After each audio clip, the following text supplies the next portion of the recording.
Chromies from the 90s. Interior is actually super mint. I've still got the Bluetooth diff, got an S14 Blah.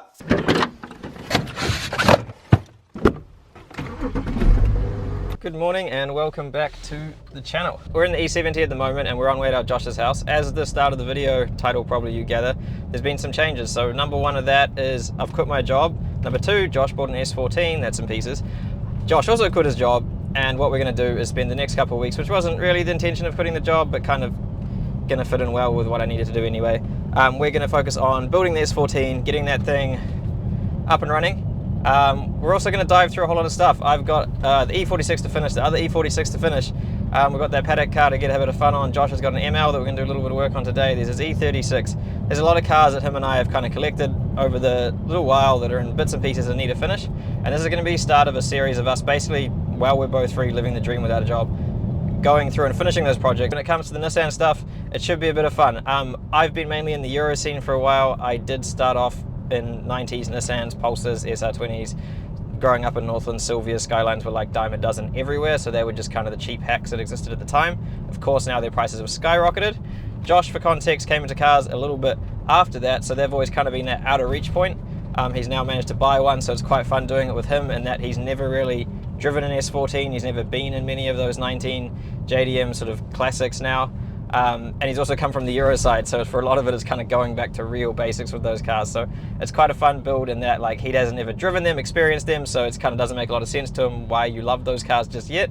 And then also for me, it's quite fun going back to my roots. Okay guys, future Angus here. I realized when I got there to film through and show everything like bit by bit was actually not going to be that great of a video, so what I've opted to is to do a quick fire review of the footage that we have, just to give you an update of where we're at, so just to get you up to speed as quick as possible, and then the next videos will go back to the normal format. Apologies for the room, it's a little messy. I just moved my entire apartment into my childhood bedroom, so that's a bit of an issue.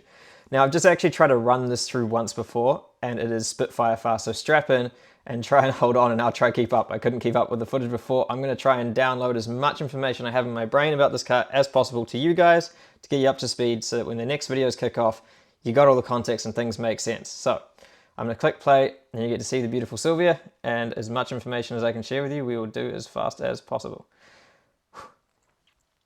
Okay, so here it is. As you can see, we've stripped off front fenders, bumpers, rear fenders, taken the bonnet off and hit it. We've got these beautiful rays, which are, we don't know them what exactly they are. They're chromies from the 90s. If you know them, please drop them in the comments. We've got this horrible roof spoiler.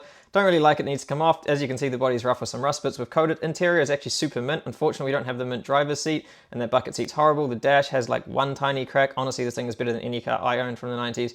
Really good. It's going to turn up really nice. This has all been undersprayed. To what degree, what quality, we don't really know, but at least there's no obvious rust. We've got an RB subframe in here. We've got an RB wiring room, which is half finished, which is half not, which is why we're opting to go back to stock. And of course, we've got the Bluetooth diff, which we didn't realize, so we've got one of those that we need to sort. There's this nasty dent on the Scylla. And what's coming up next? Fuel tank, fuel tank. So we have no fuel pump in here, and there's been no fuel pump in here for some time. So unfortunately, we're gonna have to check the condition of the tank to see what's in there and how nasty and what's got in there. If anything's made a home in there, hopefully not.